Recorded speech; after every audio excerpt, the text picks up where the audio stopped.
Comment fonctionnent les prix Nobel, expliqué par Downton Abbey. Lords, ladies and gentlemen, it is time for the announcement for Best in Show. First prize goes to Golden Empress of Downton Abbey, owned by the Earl of Grantham and Lady Mary Crawley.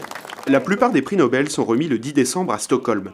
Et il y en a un qui est remis à Oslo, mais ça je vous en reparle plus tard. Une vraie fierté nationale pour les deux pays. C'est Alfred Nobel, l'inventeur de la dynamite, qui a légué sa fortune à sa mort pour que soient récompensés des progrès considérables, comme par exemple de faire remarcher un homme paralysé,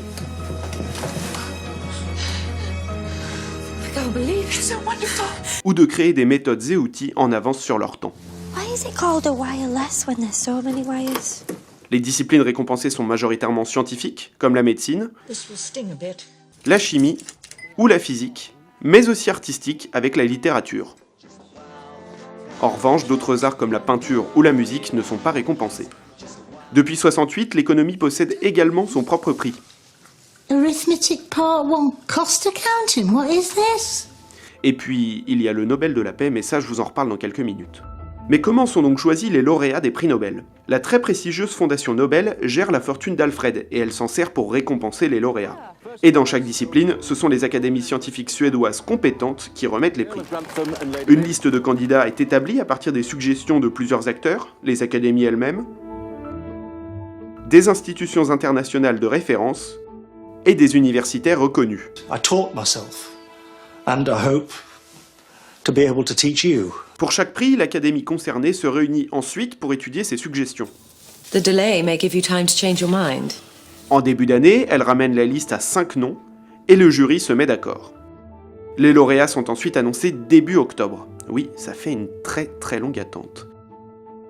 Et finalement, les prix sont remis le 10 décembre, date anniversaire de la mort d'Alfred Nobel. Petite subtilité, les lauréats doivent être vivants au moment du choix du jury. Mais en 96, le récipiendaire en économie, William Vickrey, est mort entre la décision et la remise du prix, sans que le jury ne soit mis au courant. Les lauréats ne peuvent également être plus que 3 par prix, ce qui fait parfois des déçus à l'image de Jean-Claude Sherman en 1983, découvreur du VIH certes, mais 4e homme de l'équipe primée. En réalité, les lauréats peuvent être au maximum 3 s'ils sont des individus, mais une institution peut aussi être récompensée, comme la Croix-Rouge, déjà 3 fois primée. Surtout, le Nobel est remis à vie, et même si la découverte s'avère néfaste des années après, le prix ne peut être retiré ensuite à son lauréat. Repeated injections would cause fever and abscesses at the site. Bon, et qu'est-ce qui change alors avec ce fameux Nobel de la paix ? Déjà, pour assister à la remise, il faut prendre la route et se rendre à Oslo, en Norvège. Car oui, après la séparation de la Suède et de la Norvège en 1905, les prix ont été répartis entre les deux pays.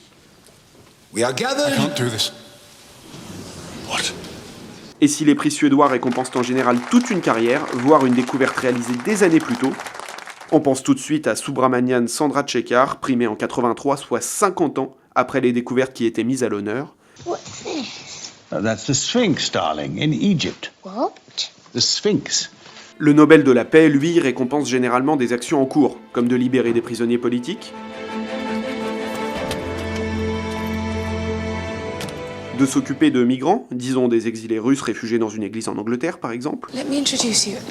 Prince Karagan, Count Rostov, it's Mr. Aldrich. Ou de venir en aide aux nécessiteux sur des zones de guerre.